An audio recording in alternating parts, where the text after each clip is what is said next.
Joining from South Africa and around the world. My name is Wonyoung Kim, a director of the Research and Information Division of the Korea-Africa Foundation, and I have the pleasure of opening today's Korea-South Africa Future Dialogue, Education and Women's Empowerment session. On behalf of the Korea-Africa Foundation and the Embassy of the Republic of Korea in South Africa, I warmly welcome you all to this important gathering. This session builds on the momentum from last year's Korea-Africa Summit and the Korea-South Africa Future Dialogue held in Pretoria in South Africa. Our goal today is to identify shared challenges and promising pathway for collaboration between Korea and South Africa in the area of the education and women's empowerment. It means areas that are essential to sustainable growth and inclusive development. So we are honored to be joined by distinguished guests, speakers and panels from academia, government, and the private sector in both countries. To begin, we will hear welcome remarks from His Excellency Ambassador Dong Han-yang, the Ambassador of the Republic of Korea to South Africa. So thank you so much, Moderator, Director Kim, and good morning to our friends in Pretoria, and good afternoon to our colleagues in Seoul. Distinguished guests, my special thanks go to Professor Kim Soo-won and Dr. Gabaza Malbeleke, University of Cape Town, and Professor Bakayong, and the Miss Siamina Resiabine, and Dr. Baek Seung-jin, and Miss Lev Patrice Market of CSL Manager of Samsung. It is a great privilege to welcome you all today. I am pleased to note that following the first Korea-South Africa Future Dialogue series held in May, today's session marks second part, focusing on two themes which are essential to building a more inclusive and sustainable future for our bilateral relations, education, and women's economic empowerment. As all of us are well aware now, digital technologies are reshaping the landscape of work and learning, and the world is undergoing a sweeping and rapid transformation. In this context, I'd like to emphasize that ensuring fair access to education and economic opportunity has never been more critical. Especially empowering women through education is not only a matter of equality and human rights, it is a strategic imperative for driving economic growth and sustainable development. When women are equipped with knowledge, skills, and opportunities, the positive impact extends beyond individuals and uplifts entire communities. However, we should not turn our eyes away from the fact that systemic barriers persist, limiting women's access to quality education, leadership roles, and full economic participation. Furthermore, both Korea and South Africa face common challenges in bridging digital divides, expanding access to STEM and technical education, and strengthening women's roles in the labor market. As our bilateral cooperative relations deepen, exchanging knowledge and building a mutually supportive partnership will be critical to shaping better futures for both present and future generations. In this regard, I am confident that this session will serve as a platform for dynamic dialogue and innovative thinking. Today, we are honored to be joined by experts from academia, international organizations, and the private sectors. Their diverse perspectives will help us reflect on the structural and policy barriers and highlight successful initiatives that are already making an impact, from digital skills training program to models of women-led innovation. In concluding, I hope today's dialogue will inspire new partnerships and strategic pathways, laying a strong foundation for more in-depth and result-driven discussions at the hybrid Korea-South Africa Future Dialogue Conference scheduled for September this year. I look forward to an active engagement and productive discussion today. Thank you very much. Thank you. Thank you so much, Ambassador Yang, for your thoughtful and encouragement message, saying your continued support and leadership strengthen the foundation of our bilateral cooperation, I believe. Thank you. Thank you so much. And next, we are delighted to invite Professor Soo-won Kim to deliver the keynote address and to guide us through the main discussion today. Professor Kim, the screen is yours. Thank you, Won-young. And thank you, my friends, and thank you, new friends. I am Professor Kim Soo-won. Well, before I get started with my bit of talk, let me just introduce myself. I have been educated in South Africa, first allured by the beauty of the country. I had my study at University of Cape Town and University of the Western Cape. And there I was very impressed, and I have learned a lot and grown a lot from the engaging class and education system of South Africa, which is today's talk as well.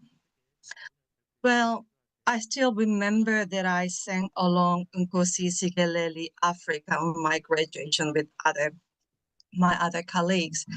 And of course, my favorite sport is now rugby. Well, that's a bit of myself. I think that link of myself as a bridging role between South Africa and Korea today get me this chance to link and introduce my colleagues here and to talk about South Africa and Korea and our shared challenges and potential room for collaboration. Well, this year we are going to talk about shared challenges and cooperation in education and women's empowerment. And as some of you might be aware of, today's talk is a continuation of last year's conference, which was about South Korea, South Africa Future Dialogue, Shared Growth, Sustainability, and Solidarity, which took place last year, November, in South Africa.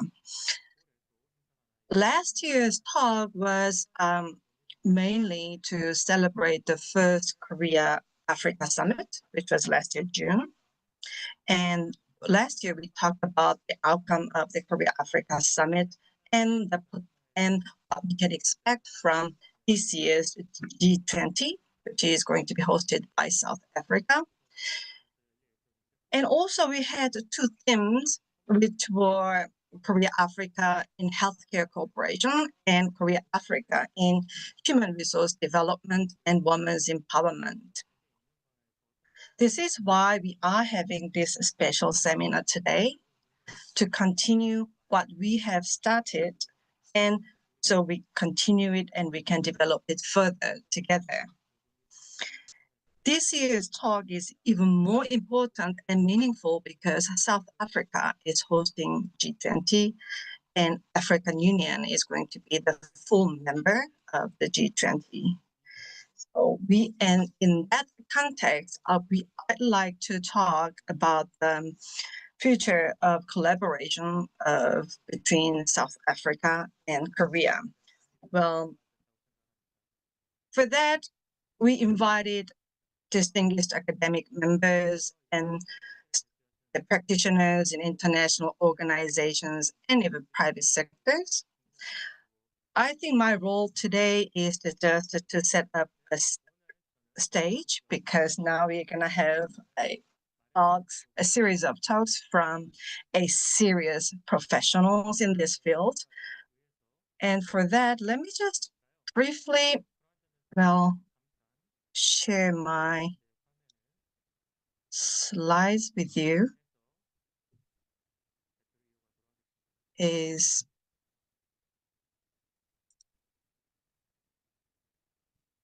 good.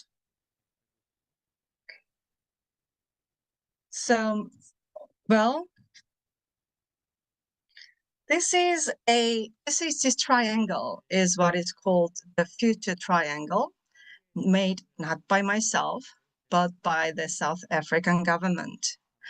You can find this beautiful triangle in South Africa's National Artificial Intelligence Policy Framework.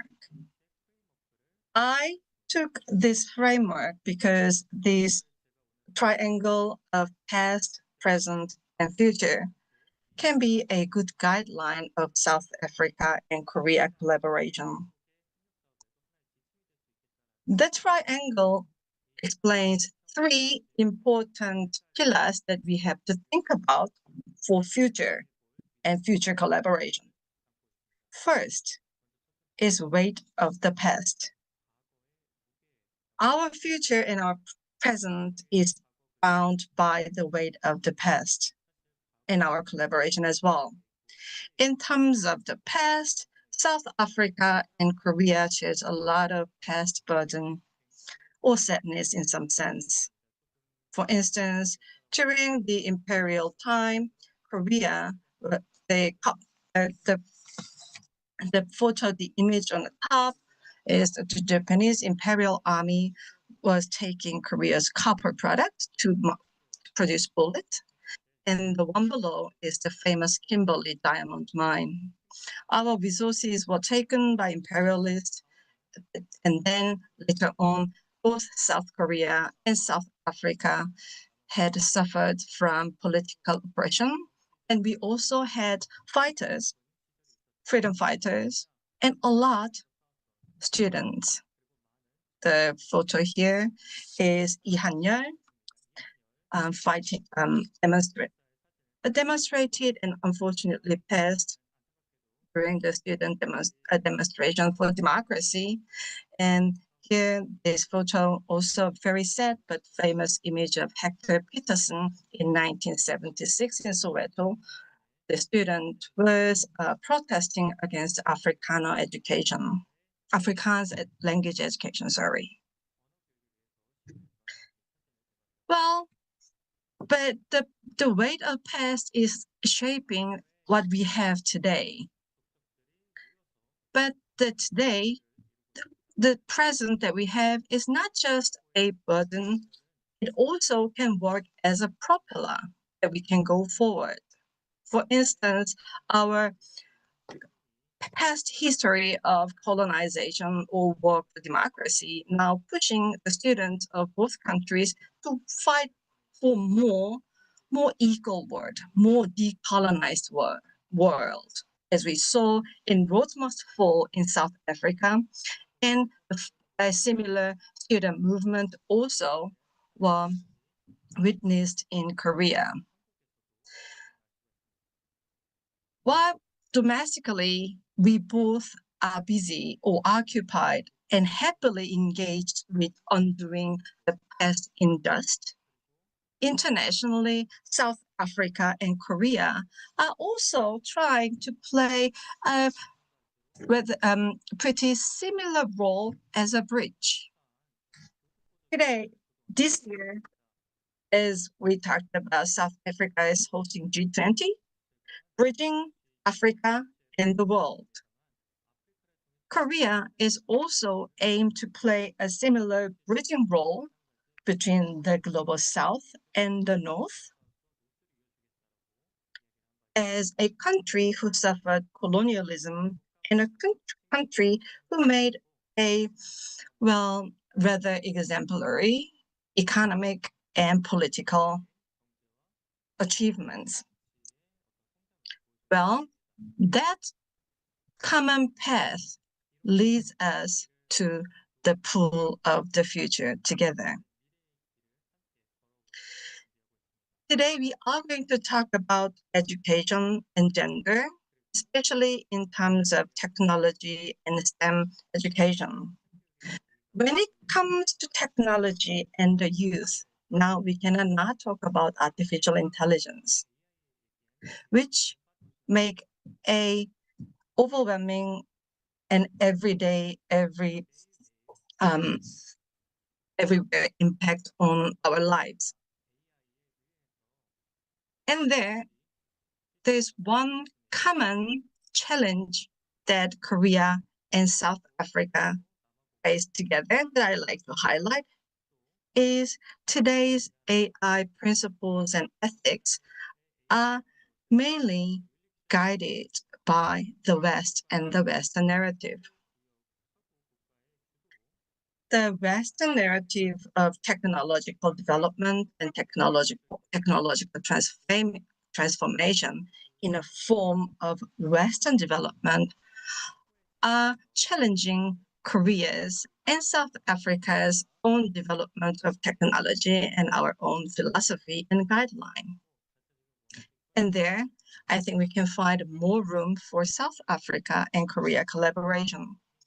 Well, this is a bit of, a promo of myself, but last week I won a government research grant to study how Korea's AI technology can decolonize South Africa's museum with the case of Khoi cultural heritage.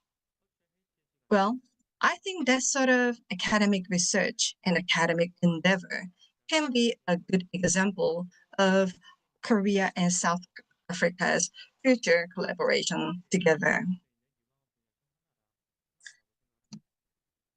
Now, before we get to learn a good talks and discussions from our esteemed panelists and discussants, let me just briefly connect what I just talked about, the future triangle, in a context of education and gender. Korea is, yes, made a very outstanding economic growth, and many scholars point out education and the role of human capital behind it. In fact, there is a study that an extra year of education can increase the yearly income of a labor by 9%. And there was institutional support from the Korean government to provide better education, which now led Korea to one of the IT-strong countries in the world. But not just the elite education, the education in Korea, when we now look back, played an important role as a social network when Korea's social network was not solid enough.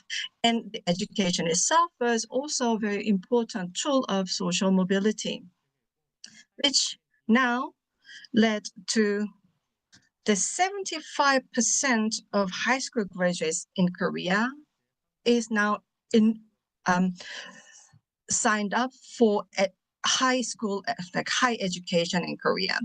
So 3 out of 4 high school students are getting and receiving university education.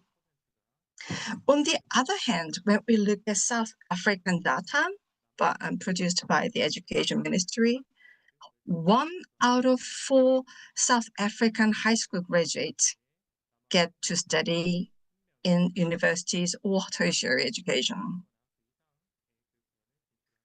Yet, it's interesting when we look at female representation in STEM education in higher education, only 25% of students are female in Korea, while almost half, slightly less than half of STEM students in South Africa are female. The point I like to highlight is although share lots of historical and present and future similarities and shared challenges, we still have lots of different trajectories of development, which is going to provide even bigger room for South Africa and Korea collaboration. That is why we are having this wonderful seminar today. And for that, today we are going to talk about 2 themes. The theme, which are the first panel will talk about current status of women's education and economic participation in Korea and South Africa by 2 esteemed academics. And then that panel is going to be followed by a more in-depth discussion by practitioners with the theme of opportunities and perspectives of Korea and South Africa cooperation. Well, Thank you. and I am very glad to guide you to the whole process of today's talk. And Wonyoung, if I may, can Yes, I of course. introduce Professor Kabaza Maluleke from University of Cape Town, and my good friend.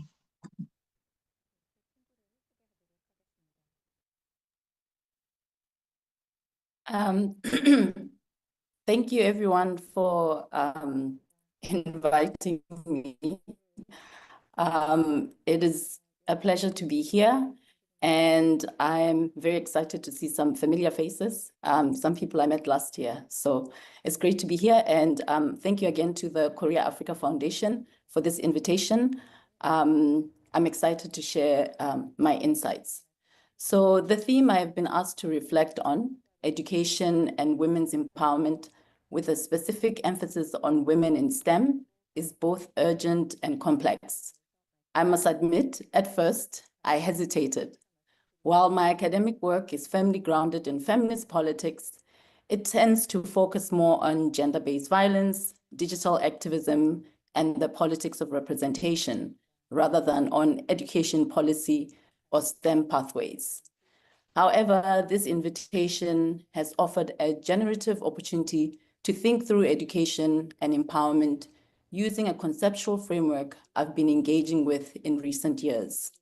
What they share is an orientation towards Bantu logics, that is, modes of knowing and being that are relational, situated, and continuously negotiated within specific and social ethical frameworks. As Takata reminds us, Isintu is not a static archive of traditional customs. Rather, it is a dynamic process of becoming, continually shaped by communities deciding what to preserve, what to let go of, and how to adapt to evolving circumstances. It is a living epistemology, not simply a cultural inheritance.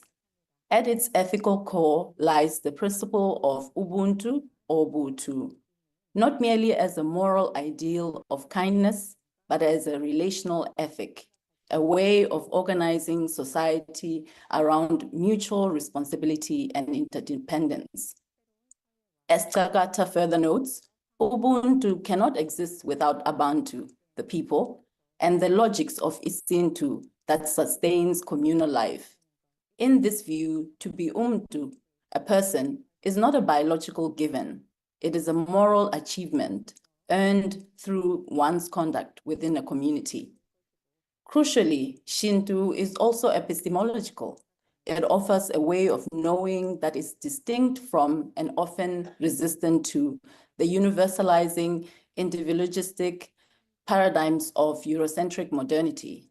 It privileges relationality over atomization, fluidity over fixicity, and communal responsibility over personal accumulation. These are not simply values, they are ontological commitments with profound implications for how we might think or rethink education and empowerment, particularly in relation to African women. Let us briefly situate these reflections within South Africa's broader historical and institutional landscape. We often speak of contemporary South Africa as post-apartheid or democratic, suggesting a sharp rupture with the colonial past in 1994. Yet the foundational architecture of the South African state predates this moment. It was forged in 1910 as a political project by Europeans for Europeans, a settler colonial polity that excluded Black people entirely from citizenship. European women, too, were rendered legal dependents, but remained part of the broader imperial project. This origin story matters. It shapes the institutions we now take for granted. Schools, hospitals, courts, even the very form of the nation states. These are in many ways colonial institutions repurposed as modern. Inclusion within them is often portrayed as the apex of progress and exclusion as the ultimate injustice. But this framing itself is embedded in colonial assumptions about what counts as development, whose knowledge systems are legitimate, and what it means to live a dignified life. A persistent, if often unspoken belief underlies much of this, that African societies are or ought to be on a linear path towards European norms, the nuclear family, capitalist economies, liberal individualism, and technocratic governance. This assumption not only erases the violence of colonization, it also flattens the rich plurality of African epistemologies, treating them as obstacles to be overcome rather than knowledge systems to be engaged. We see these dynamics clearly in the discourse around education and economic empowerment. According to the 2022 census by Statistics South Africa, there has been considerable progress in basic education. Youth with no schooling have dropped from 5.5% to 1.6%, and access to primary education is nearly universal. State reforms such as no-fee schools, school nutrition programs, and NSFAS funding have extended educational opportunities, particularly to historically marginalized groups. Tertiary attainment has also improved, especially among Black African students. However, these educational gains have not translated into equivalent gains in labor market absorptions, particularly for women. Since 2014, female labor force participation has increased for nearly 5%, yet overall absorption rates remain below 40% and have declined across all education levels. Mainstream development frameworks tend to explain this discrepancy through structural barriers, gender divisions of labor, caregiving responsibilities, workplace discrimination, and what is often termed the motherhood penalty. While these are undoubtedly real factors, the analysis often stops there. It fails to consider how the economic advancement of some women by the underpaid or unpaid care of or migrant women who raise children, clean homes, and sustain entire households in invisible ways. In the South African context, this dynamic is particularly stark. Domestic labor, shaped by legacies of slavery, apartheid, and colonial servitude, continue to be feminized and racialized. Many such roles are now filled by migrant women from Zimbabwe, Malawi, and other neighboring countries. As such, even well-meaning empowerment initiatives aimed at South African women can unintentionally reproduce regional hierarchies and gendered subjugation, often along lines of national citizenship and class. This brings us to the matter of women in STEM. The problem here is not simply one of a leaky pipeline or unequal representation. It is more fundamentally an epistemological crisis. Women constitute just 23% of STEM professionals in South Africa, and only 17% occupy leadership roles. The dominant policy response has been one of representational inclusion, to insert women into existing structures in the hope that their presence will enhance diversity and spur innovation. Often, this is framed in market-oriented terms. Diverse teams perform better, design more inclusively, and reach broader consumer bases. While not without merit, this logic is deeply limited. It tends to treat women as a homogeneous category with shared interest, a view long critiqued by transnational and African feminists. It also ignores the fact that women who rise through patriarchal structures are often required to internalize and reproduce the very logics they might otherwise resist. More importantly, inclusion itself can provoke backlash. In many male-dominated spaces, the presence of women is not perceived as progress, but as a threat to authority, to status, and to the norms of individualistic competition that underpin the systems. If the architecture of STEM remains rooted in extractive, hierarchical values, then mere inclusion is unlikely to produce transformation and risks making women complicit in their own marginalization. What then might a Shinto-informed approach offer? Let us begin by interrogating the category of women. In many global policy and development spaces, women is presumed to be a stable, biologically determined identity, often imagined within a Euro-American framework that centers the nuclear family, legal personhood, and liberal autonomy. As the elder Wome has argued, such constructions obscure the relational ways in which gender operates in many African contexts, where personhood is not defined in isolation, but through a web of familial relationships, responsibility, and care. In Xitsonga kinship systems, the designation mani, which is mother, is not contingent upon biological reproduction, but it is conferred through sustained acts of nurturing and care. A woman may be referred to as mankulu, which means elder mother, or mansongo, younger mother, in relation to her sister's children. Titles that denote generational and relational positioning within a wider network of care, rather than indicating direct biological lineage. This fluidity extends further.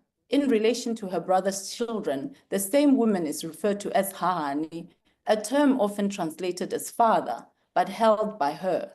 This is not a mere linguistic anomaly. It signals a deeper epistemological rupture. It unsettles normative assumptions that caregiving and authority are biologically determined, instead of locating them within practices of responsibility and relational presence. This terms gesture towards an expansive ecology of belonging in which mother and father function not as fixed identities, but as role activated by context. They are enacted through the presence of specific children, sustained through everyday acts of care, and relinquished when no longer needed.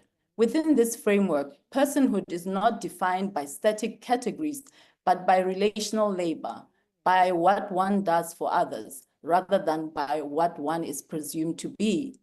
The implications of this worldview are significant for how we interpret labor, care, and empowerment. Standard economic metrics such as labor force participation or income levels fails to capture the full scope of caregiving responsibility and community obligations shouldered by many African women. For example, the informal caregiving provided to the family, as conceptualized in Shinto, the emotional labor involved in sustaining family networks, and the financial contributions made under the rubric of Black tax are frequently invisible in formal data, despite being central to how many African women live and work. This is not simply a matter of data omission. It raises questions of epistemic erasure. How do we assess empowerment in contexts where employment and income are not sufficient indicators of social and economic contribution? What does it mean to empower a woman who already performs vital labor that falls outside formal recognition? And a Shinto-centered approach challenges the tendency to incorporate women into existing institutional and economic structures without questioning the foundational values of those structures. It calls for other frameworks of measurement and policy design, one that account for the collective, intergenerational, and moral economies that underpin African social life. Rather than focusing solely on inclusion within systems built on individualism and extraction, a Shinto perspective encourages us to rethink the systems themselves.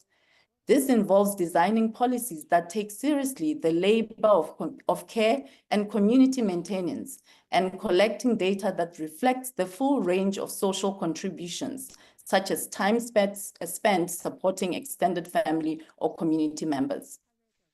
In sum, centering Shinto allows for a more nuanced understanding of gender and empowerment. It shifts the analytical focus from individual achievement to collective well-being, from rigid categories to lived relationalities. Only by doing so can we move towards a more just and contextually grounded vision of empowerment.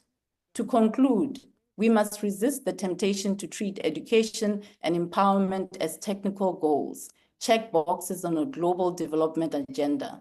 Instead, we must approach them as epistemological questions. What counts as education, and according to whom?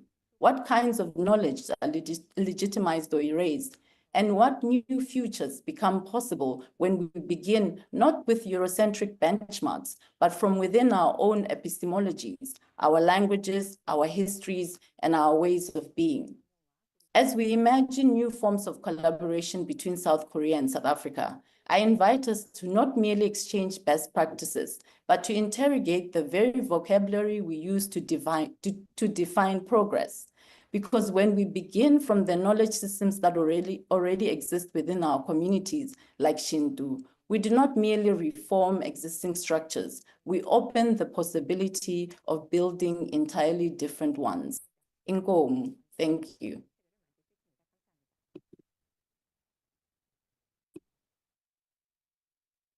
Thank you, Professor Maluleke, for your, as always, very intellectually stimulating, to the level of it could be somewhat challenging presentation.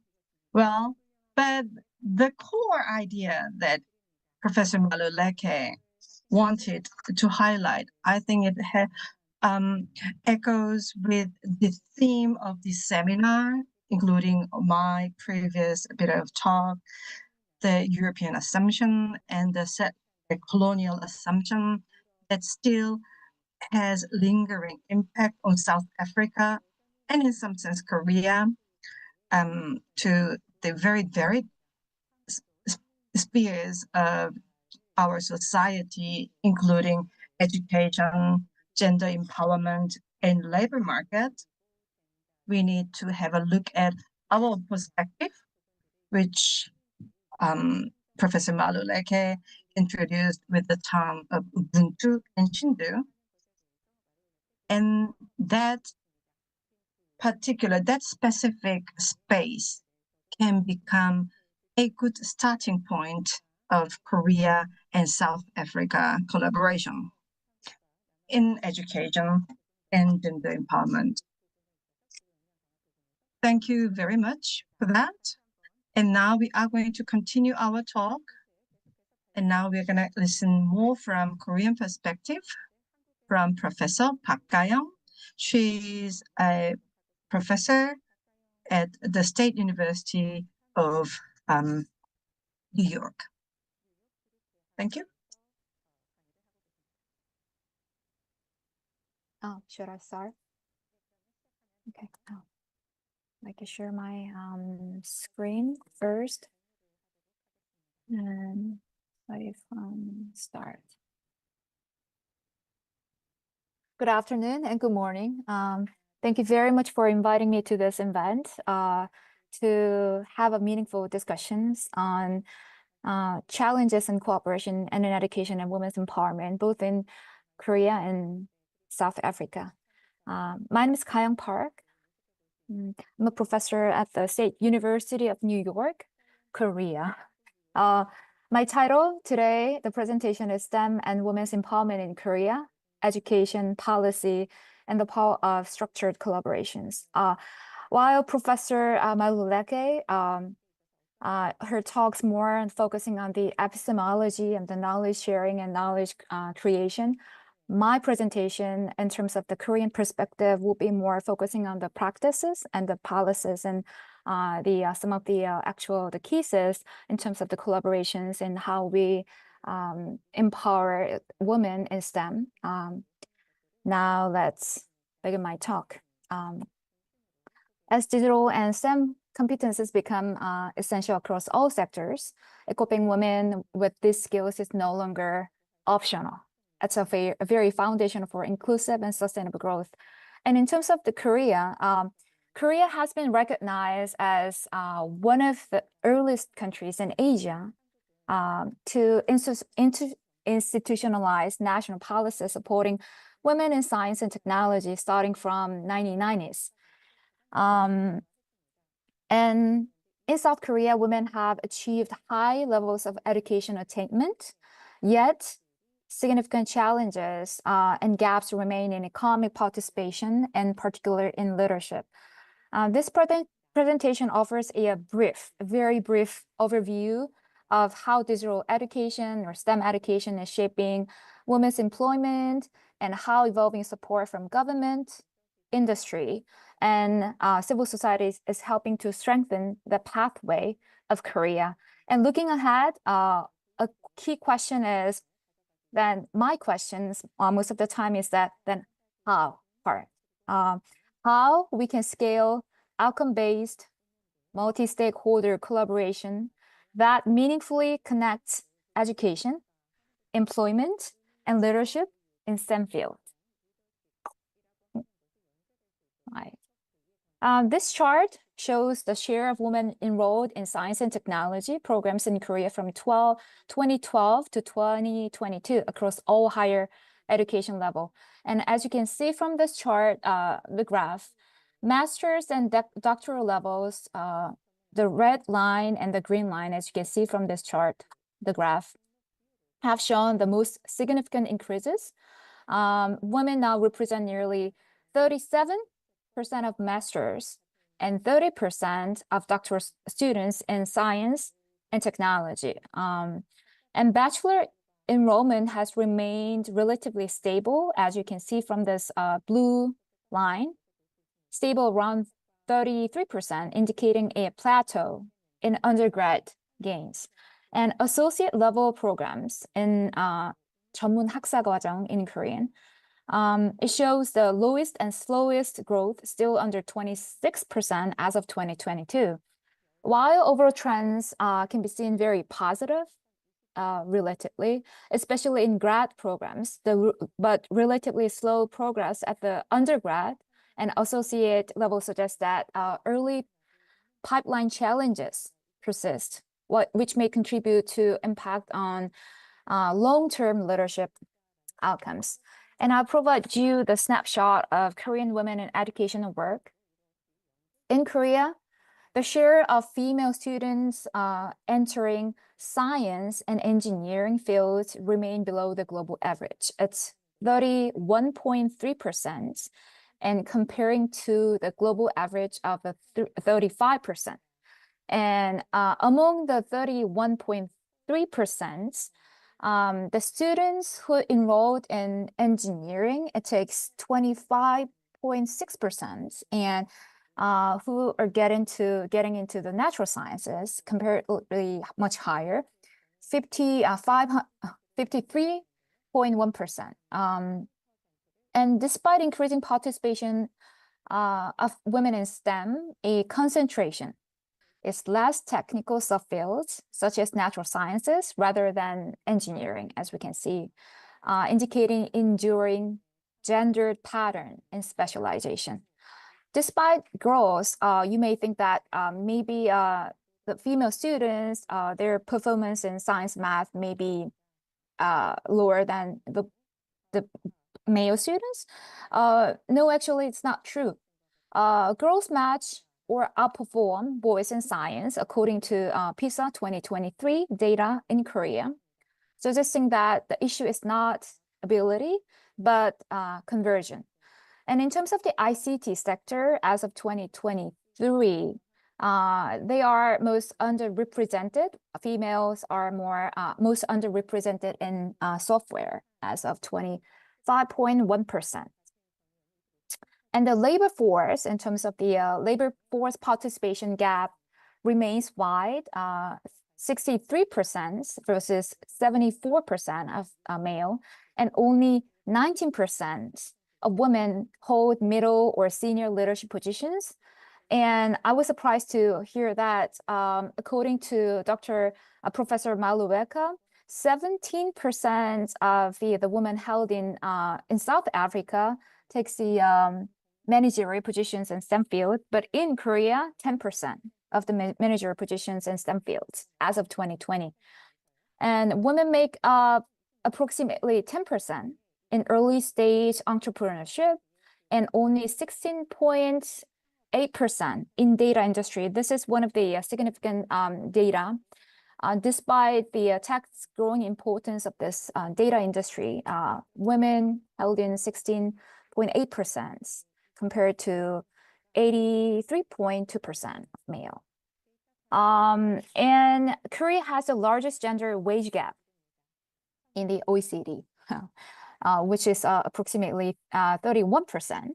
And unpaid care work disproportionately affects women, limiting availability for leadership tracks or upskilling. The bottom line, I introduced you many the numbers, but strong academic entry, but gendered specialization, and also the pipeline leaks early, and entry doesn't guarantee alleviation.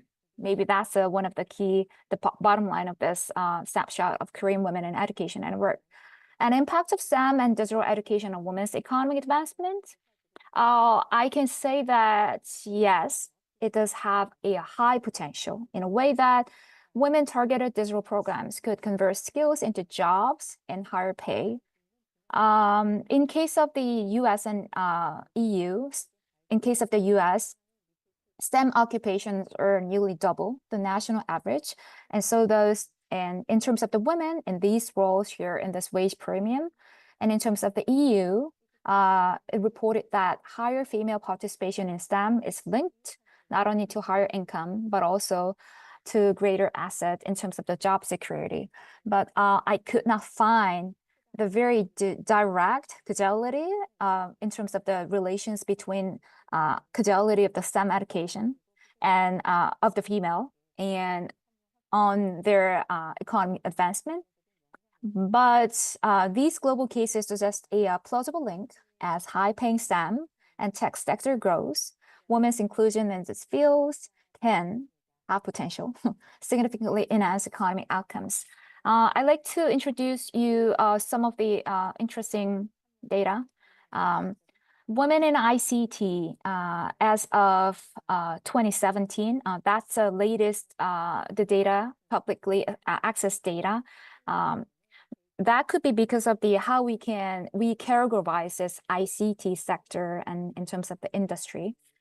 We do have many other the data publicly available in other industry with different categories, but in terms of the ICT sector, that's comparing to male and female as of 2017 is the latest data that I could access.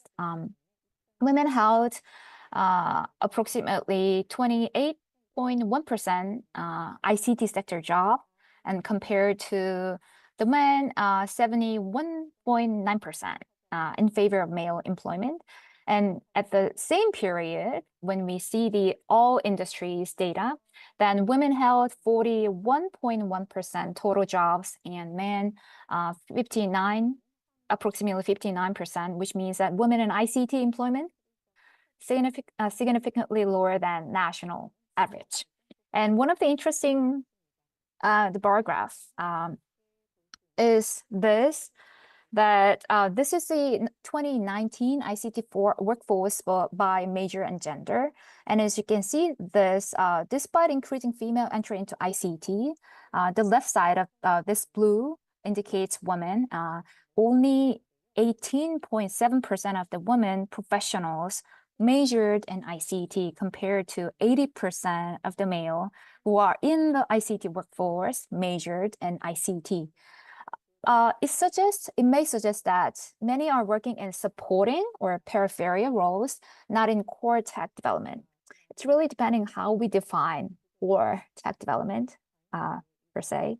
But that's not only the thing that I like to emphasize. One of the things that I like to emphasize is that it can also mean that, interestingly, as you can see, that a significant share of women in ICT did not major in ICT, as you can see from the middle of this bar graph, yet are entering the field through related disciplines or digital reskilling. And this can be considered as a promising sign for inclusive.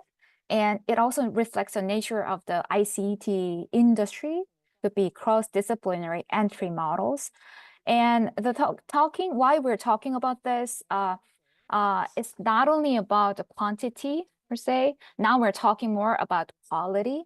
And this shift highlights the Korea is no longer only addressing how many women enter ICT, but asking what roles they hold and how far they advance, which indicates a policy maturity phase.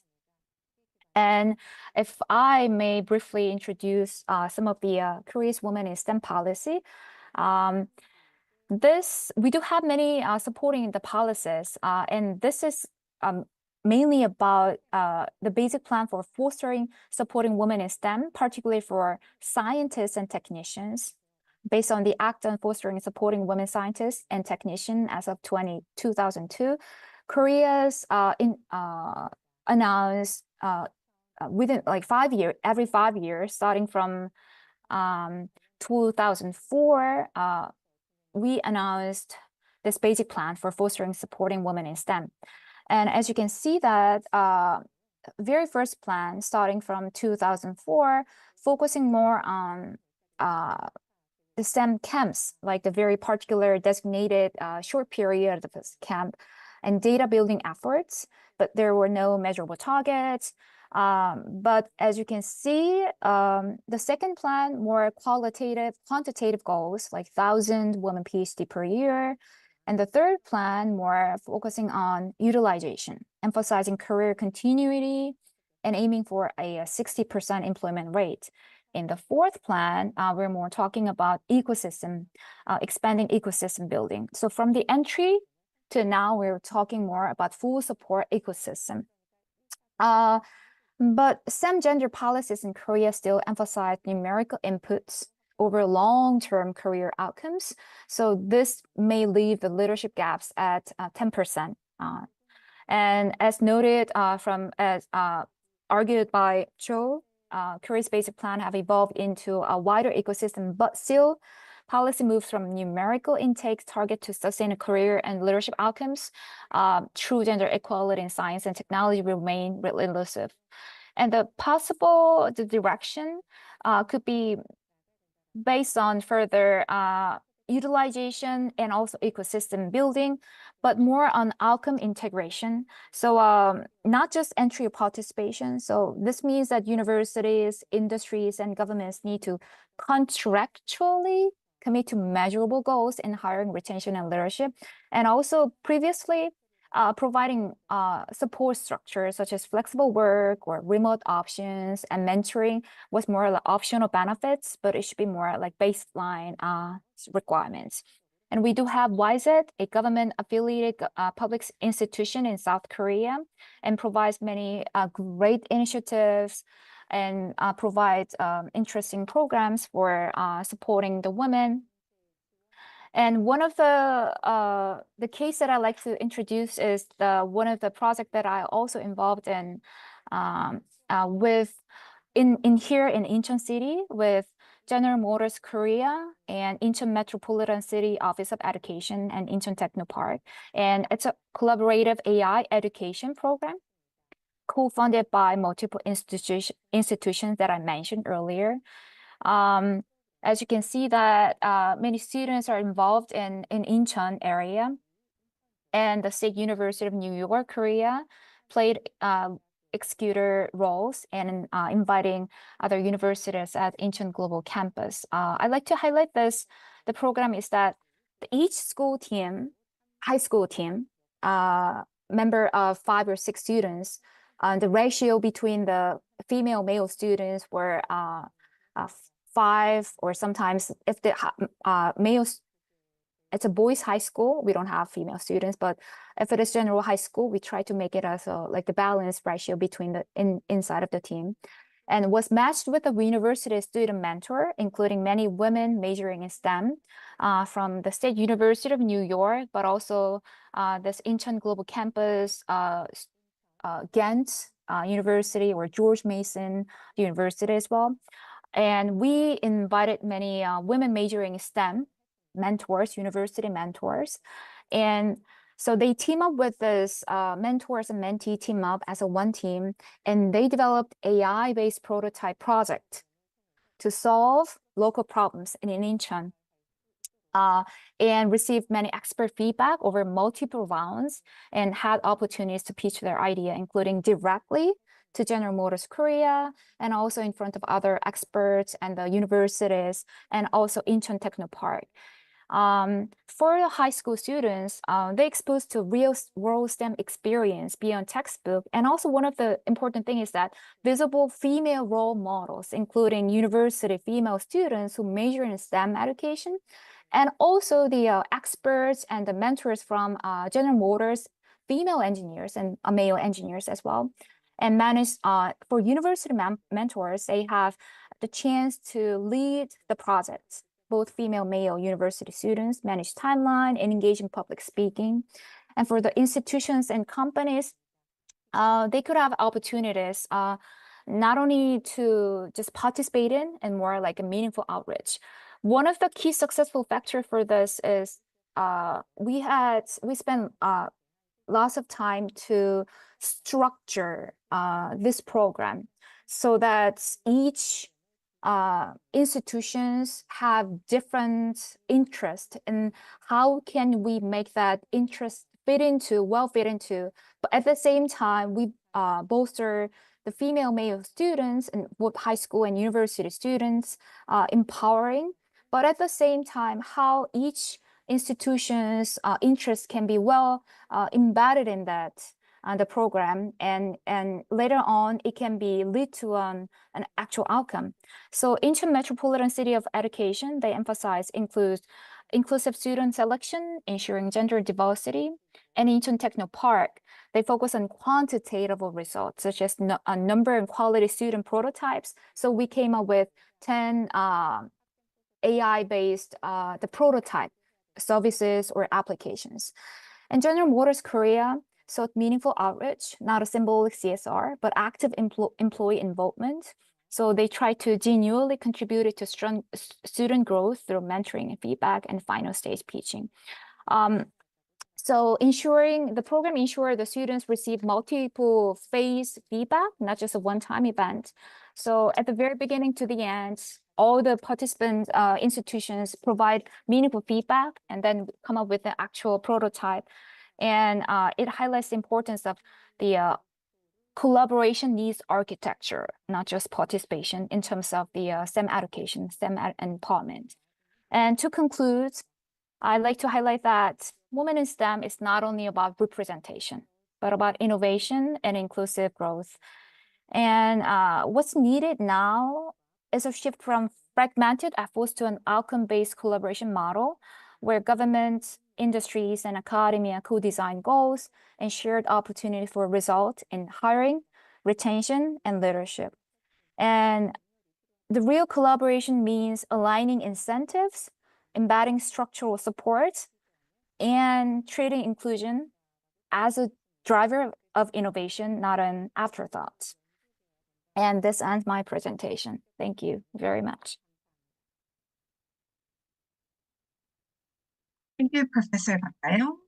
Well, it was a bit sad that Korea is a country with highest and largest gender wage gap in OECD. Personally, very sad information. Well, our first talk by Professor Maluleke opened a door for South Africa and Korea's collaboration in a light of epistemological and philosophical way.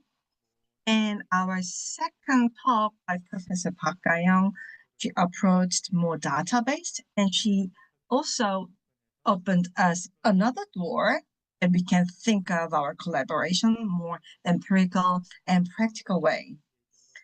For me, it was also interesting, and I want to learn more about a fostering and supporting women in STEM policy, whether we can find some similar policy in South Africa.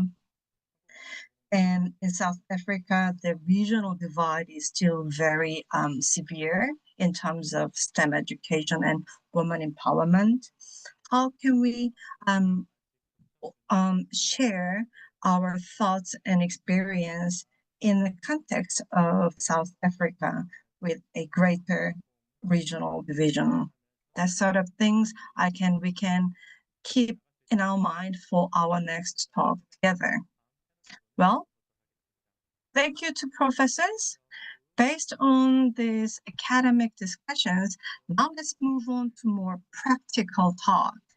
Now we are going to have our session 3 with the theme of opportunities and perspectives for Korea and South Africa cooperation. And for our first practitioner and esteemed speaker, I would like to invite Sia Mina Leshabane from United Nations Women. Sia?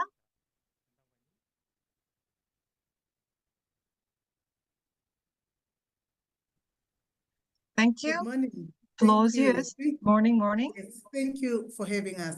Sure. I think the two speakers kind of summarized it so well for us as UN women. The notes I was taking here, and I think they keep coming back many times, is collaboration, with the aim of making sure that when we collaborate, we will be able to get impact and results. Because if we do things in our own small corners, we won't be able to reach the results. As UN Women within the STEM field, we have partnered with the Department of Science and Technology here in South Africa and the Department of Women.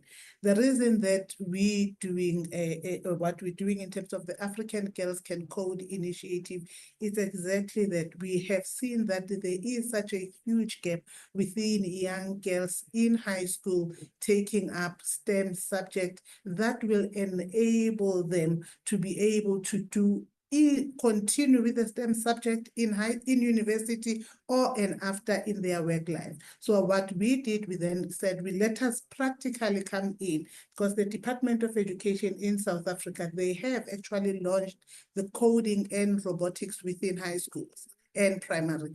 But if already you are in a higher grade, you would not be able to access that because they had started it at a lower grade. So to bridge that, as UN Women together with UNICEF, we have come in and said, okay, let's take the girls between the ages of 17.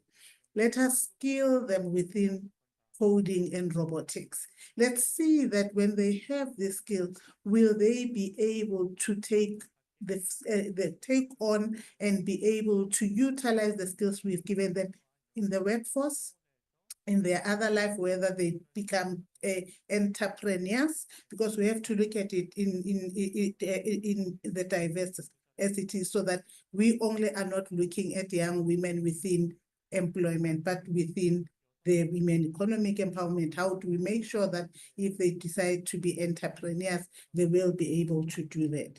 We have seen the data, the numbers are very low. 13% of women within South Africa are actually working within the STEM field. It is not okay. As UN Women, we're looking forward to collaborating with all the partners here so that we can then see as to whether how do we make sure that these young women that have not seen a computer, that have not heard a lot about robotics and coding and STEM field, how do we capacitate? Our quintile that we work with is within South Africa, it's quintile 1 to 3. So it's those schools that are no paying a fee. They are in the rural of the ruralist.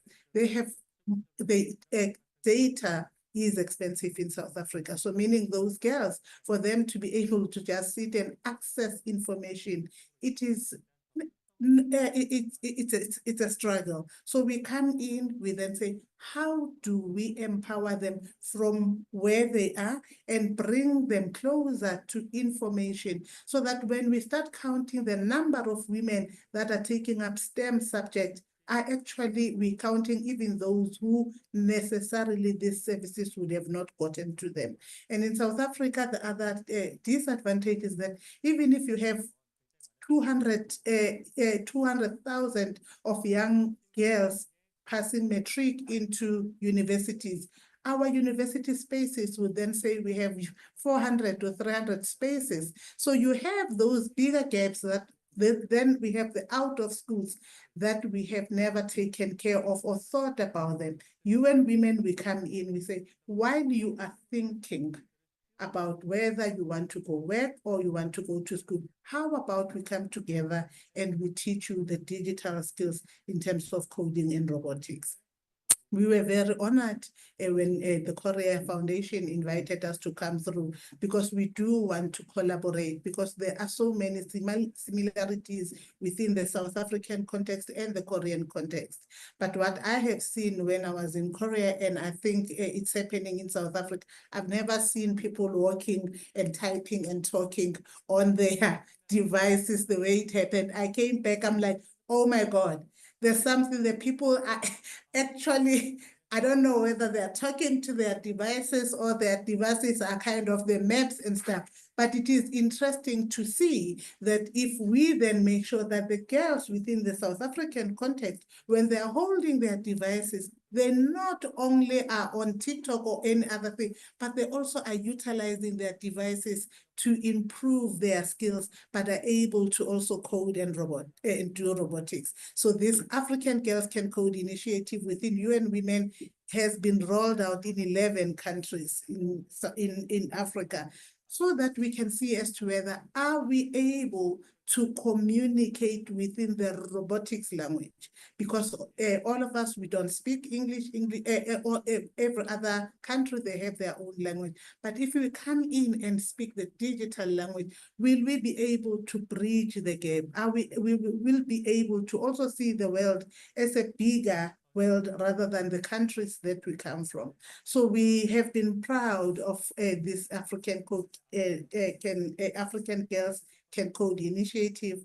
We have trained 125 girls to date. We are very proud that some of them actually took a gap year to make sure that they upgrade their subject, because now they have decided that this is what they want to do. So programs like this help shape the minds of the girls, as well as to even them thinking as to whether, if I have not been given an opportunity to just sit in this 10 days camp and somebody teaches me about coding and robotics, I would not be able to, to be able to know that there is a STEM within a subject, there is art can be used as well to be able to learn how to do coding and robotics. So we have been very privileged to collaborate with the government of South Africa and other NGOs and some of the donor organizations to come in and be able to try and bridge the gap, just to make sure that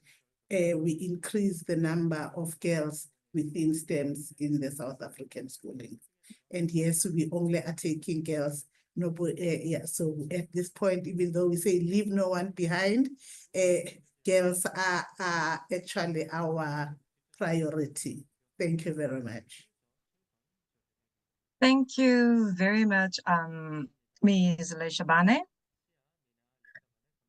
As a practitioner, she pointed out an important aspect we couldn't think of, which was not just employable, but female and girl students in STEM field in relation to entrepreneurship. And I thank you for your great work, and thank you also for pointing out another important point, which is digital divide.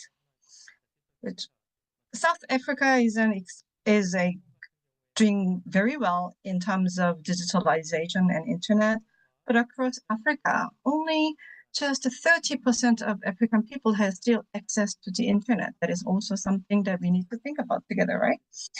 Well, and then we are now going to move on to our second panelist, Dr. Baek Seung-jin. He's working at United Nations Population Fund, particularly specialized in East and Southern African regions. Can I invite you, Dr. Baek Seung-jin? Thank you. Good morning, good afternoon. Can you hear me? Yes. Thank you. Thank you to His Excellency Ambassador and also Embassy and the Korea Africa Foundation for organizing this very meaningful dialogue. Also grateful to learn from our previous speakers on various but interconnected viewpoints and insight, I believe. And again, my name is Seung-jin Baek, and the head of Middle Income Country Hub at the UN Population Fund station in Joburg. And our work focuses on advancing sexual and reproductive health and rights and empowering women and youth in the middle income country setting in the Eastern and Southern Africa region. So we are about to launch a flagship publication highlighting how many African middle income countries, including South Africa, remain stuck in so-called middle income trap. In fact, in South Africa has been in the middle income category for over 60 years already. So as we all know, South Africa is often cited as one of the most unequal societies in the world with significant gender-based disparities. So the using foresight approach, which was emphasized during the keynote remarks, we argue actually that the main cause of middle income trap is about human capital in terms of persistent in maternal and adolescent related disparities and girls' education and women's participation in labor market, which I think also has been discussed in detail so far. So I'm particularly interested in listening about the reframing of woman empowerment through the lens of Africa philosophical concept by Professor Maluleke. Her view really resonates with not just me, but also with argument made by Professor Semoglu, recent Nobel Prize in Economics, with his book Why Nation Fails, about post-colonial extractive institution setting. Based on my listening today in terms of building on these intersectionalities, I took a note many things. Let me share a few reflections, particularly from the perspective of education, labor market inclusion, as well as the GBV, gender-based violence. First of all, regarding with education and its linkages to labor market, our analytical evidence shows that even after completing high school, many South Africa students perform at the academic level of lower secondary student in high-income country on average. So quality matters most, including digital device as well. Also girls, based on our research, and the girls tend to outperform boys in terms of learning outcomes, which includes STEM education as well. But this human capital has not been utilized because only less than 50% of women participate in the labor force compared to around 65% of men in South Africa, with a very high concentration in informal sector as well as a gender pay gap. I think is a widened compared to South Korea. So simply investment to adolescent girls and women has been made relatively well compared to other neighboring countries, but this accumulated human capital has not been translated into socio-economic transformation in South Africa. So one of the effective ways to bridge these interconnectedness is about strengthening technical and vocational training, education and training, TVET system, which equip the young women, adolescent girls with the practical skills and open pathways to formal improvement. So I believe Korea's experience in expanding and modernizing its woman-centric TVET ecosystem with the skill matching market needs, etc., could be particularly relevant, maybe through the Korean Knowledge Sharing Program initiative and other. And another issue is about gender-based violence. Our office, we've been collaborating with the private sector here in South Africa with the GBV fund to develop GBV maturity model, which can be practically institutionalized and utilized into business practices.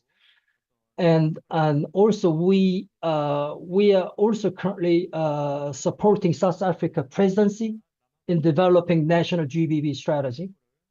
And here, one key challenge is about absence of integrated data system. In other words, establishing GBV IMS, GBV Information Management System, I believe can enhance the effectiveness of its implementation, which we are currently discussing. So, but as you aware, this type of integration process require close coordination across provincial government and law enforcement agencies, etc.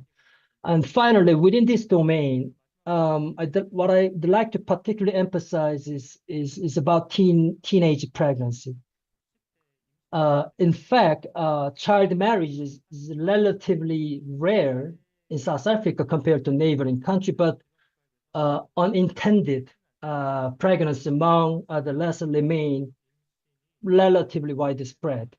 So our team's GIS hotspot mapping using HMIS data that has been conducted recently has revealed stark discrepancies between national level data and local realities. So this underscore kind of need for targeted and localized intervention, especially comprehensive sexuality education and reproductive health fertility at the district level.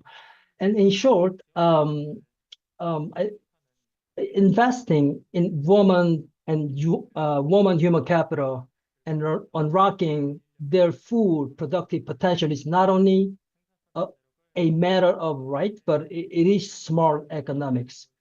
While South Africa will face gradual population aging over the next 25 years, its growing working age population, in other words, youthful population, present a critical opportunity to harness the demographic division, but require strategic and timely investment. So with Korea's wealth of development experience, especially escaping middle income trap, and also extremely high level of the development potential that South Africa holds, I believe there is a enormous potential for mutually beneficial cooperation in this area. Let me stop here. Thank you for listening. Thank you, Dr. Baek Seung-jin. Dr. Baek Seung-jin, based on his experience in the field as well, expanded our view to a more broader concept of female human capital by adding a gender-based violence and female pregnancy, female student pregnancy issue, which all makes an impact on our topic of our discussion today, gender education and women empowerment. Well, I just brought us a lot of things to think about, and I hope our last discussant, presenter, panelist, Lefat Treasure Makato, can hopefully give an answer to all those questions and issues that we have talked about today.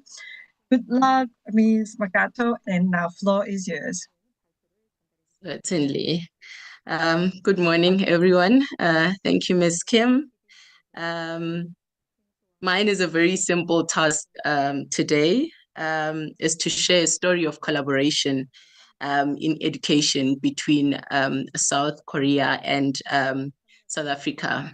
I've heard a lot about future collaboration, but with us is a little bit different because we have already had the pleasure of experiencing collaboration between these two countries. I'll just like to share my screen, if I may.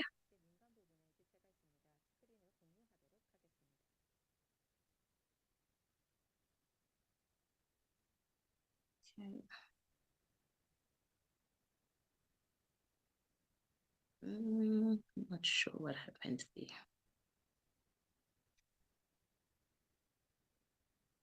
Are you able to see my screen? Yes, very well. Thank you. So we have partnered with South Korea in terms of Samsung Innovation Campus. This initiative is part of Samsung's global corporate social responsibility efforts, and its main goal is to equip young people with coding and programming and artificial skills, helping them to succeed in the modern job market. In South Africa, it's been implemented with the Walter Sisulu University and the Central University of Technology. And to date, over 300 youth have benefited from this initiative. What you're looking at there is a picture of the Central University of Technology graduation. It was attended by His Excellency, Mr. Donghan Yang. Our core values as Samsung is people and co-prosperity, and that is the foundation of our corporate social responsibility strategy. With people, we are empowering the communities that we operate in through education, human rights, and personal development. And with co-prosperity, we collaborate with partners and communities for mutual growth and sustainable impact. These values align with Samsung's belief that long-term success is built on trust, respect, and shared benefit amongst all its stakeholders. You may ask, how did we partner with South Korea in the Samsung Innovation Campus? And our model is quite simple. There is a curriculum that was developed by Korean expertise or professors, and they have shared the curriculum with us in South Africa, which is also part of knowledge transfer. They've also shared an execution framework in terms of how do we operate the Samsung Innovation Campus and what kind of youth should we target that should actually benefit from this initiative. And from a local perspective, as Samsung, we look for partnership. As mentioned, we have partnered with the Walter Sisulu University and the Central University of Technology. What that means is that we also fund this particular initiative, and we also oversee the operations of that particular initiative. In terms of the partner university's responsibility is the execution, the project management, and we had the pleasure of having some of the universities accrediting this particular curriculum in their short learning courses. And also they have partnered with industry businesses to offer internship to some of our beneficiaries that also went through this curriculum.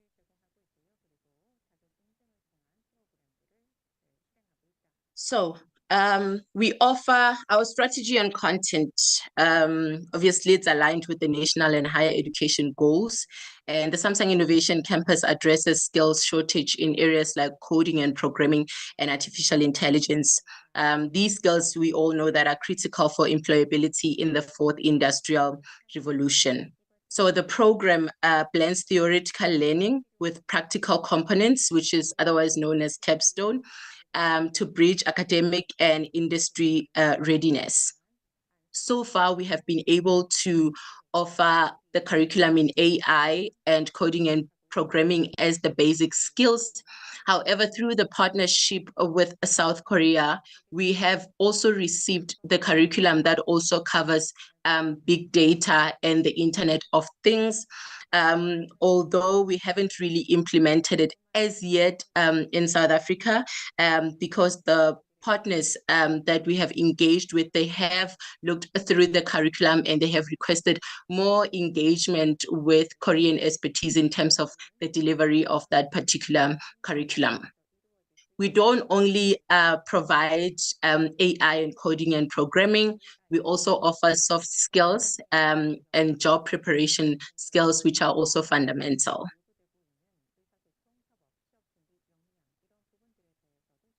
Impact in Southern Africa.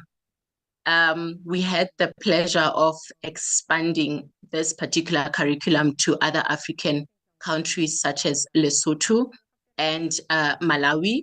They have adapted this curriculum. And obviously with this curriculum, our main focus is skills development to enhance the employability prospect of our youth in South Africa. We mainly focus on youth that would otherwise be classified as previously disadvantaged, which also ties back to our mandate to triple BEE. So the target youth doesn't necessarily have to have previous skills in coding and programming. If they have higher educational needs, or they have the aspiration to be in technology-related vocational field, they are more than welcome to join this particular initiative. The main reason why we're having this discussion today is the inclusivity of women in STEM related fields. And Samsung Innovation Campus is no different to the challenges that we face as a country. We still do experience low participation rate of women in SIC and obviously in the STEM industry as a whole.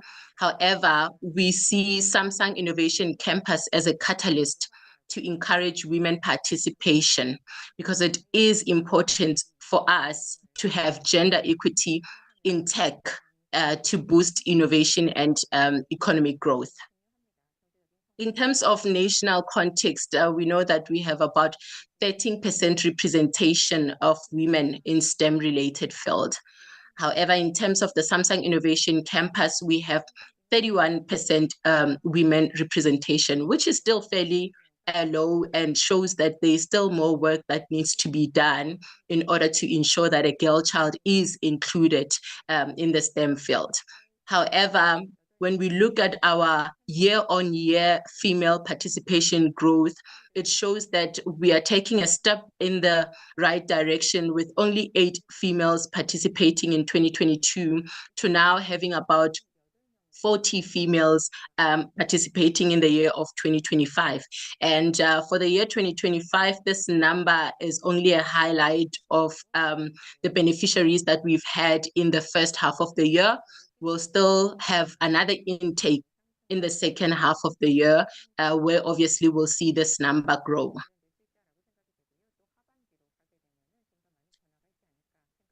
In terms of the best case collaboration, this collaboration stands as a model for how global partnership should work, leveraging each other's strengths while building local capacity. South African youth benefited from Korean expertise, while Korean learns about local context. This model is scalable and sustainable, empowering graduates to mentor others and expand the program's reach. We obviously have key performance indicators to see whether this collaboration and model is working or is headed into the right direction. So we do have satisfaction surveys that we take with our beneficiaries. We look at the application rate in terms of, do we have to grow this initiative? Also the attendance rate, obviously it will show if the beneficiaries are finding impact in this initiative, and also the completion rate. And we found that with the technical competency improvement is about 80%. Obviously here we're comparing when they started with this initiative and after they've gone through the curriculum. And we've seen an employment rate of about 36.4%. Of which I need to also still highlight that the 36.4% rate largely is male. So we still have more work to be done there, where we ensure that even the female students that go through this initiative are absorbed in the tech industry. In terms of education satisfaction from our beneficiaries, they have highlighted that the curriculum met their expectation, and 95% out of 100 said that they do see value in this collaboration and in this curriculum. Acceptance rate, unfortunately, because there is obviously funding that is involved in this, we cannot take everyone that actually applies for Samsung Innovation Campus, although which is something that we're still looking into to ensure that everyone who has the interest to be part of Samsung Innovation Campus is given that particular opportunity. However, at this point, our acceptance rate is at 2:1. And a completion rate is about 94.3%. Our key focus with this collaboration is obviously expansion. In 2025, we are more focused on reaching more youth and universities across Africa. We are currently in negotiation to expand to Kenya and 2 more universities in South Africa. And we're looking into increasing outreach to young women through target recruitment and mentorship, so that we have a higher women representation in the Samsung Innovation Campus. We would like to create opportunities for alumni to get employment opportunities and entrepreneurship guidance and support. We are working with the Center for Entrepreneurship and Rapid Incubator to ensure that our beneficiaries that are not interested in taking the employment route, but rather want to be entrepreneurs, they are being guided and funded.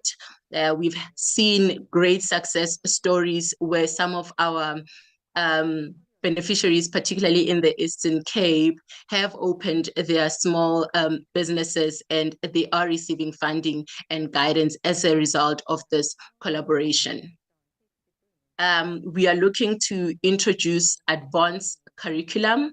Obviously, now that we have received curriculum in IoT and big data, we are looking into ensuring that we also offer those curriculum in South Africa, Malawi, Lesotho, and Kenya, and ensuring that the course is accredited across all countries that are actually partaking in this initiative.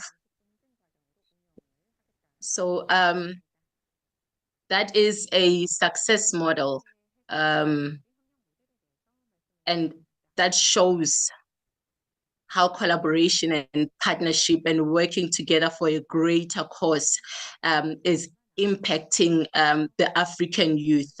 And we're looking into expanding, and discussing more on areas and synergies of collaboration, and ensuring that we impact more African youth with this initiative. Thank you.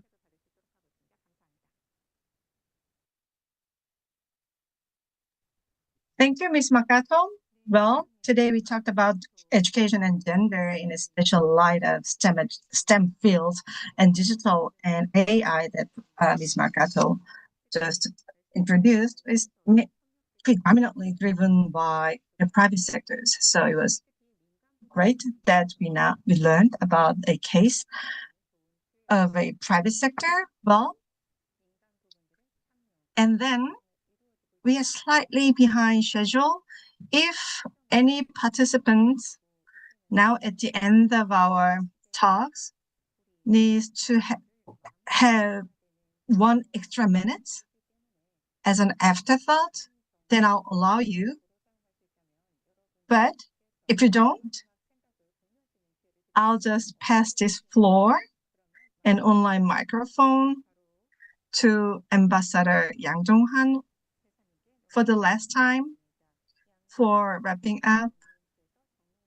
Ambassador, please. Thank you, Professor Kim. My special thanks go to you, and many thanks for the participant for your active participation. I am confident that today's discussion will serve as a platform for our Korea-South Africa Future Dialogue Conference to be held in September. I look forward to working closely with you up to that moment. Thank you very much. Thank you, Ambassador. Well, as Ambassador Yang just explained, I also strongly believe, and now I am confident that what we had today, the thoughts and ideas we shared together today, is going to be a fantastic stepping stone for our next talk in person in South Africa. Well, thank you all for taking time to prepare a talk and to give a talk here today. And for this, thank you. I think I can wrap up today's session. Thank you so much. Thank you, Professor Sohn Kim, and all our speakers and panelists and the audience for your active participation. We have an excellent question from the audience regarding the barriers to Korea and South Africa cooperation in education and women's empowerment. But I believe that Dr. Beck's presentation has already addressed many of these challenges and offered some promising path forward. So with that, let me move on the conclude of today's sessions. So I'd like to take a moment to share that our next Korea South Africa Future Dialogue session will take place in September this year as a hybrid event in South Africa, as Ambassador Yang and Professor Suwon Kim mentioned. We sincerely hope to see you there and conclude this valuable exchange. Additionally, please note that all events and major updates from the Korea Africa Foundation will be shared on our official website and Facebook page. So I warmly invite you to follow us and stay connected. And of course, don't forget to subscribe to and like our YouTube page for more updates and event coverage. So thank you once again, and goodbye from Seoul and from South Africa. Bye-bye. Thank you so much. Bye, guys. Thank you. Thank you. Thank you.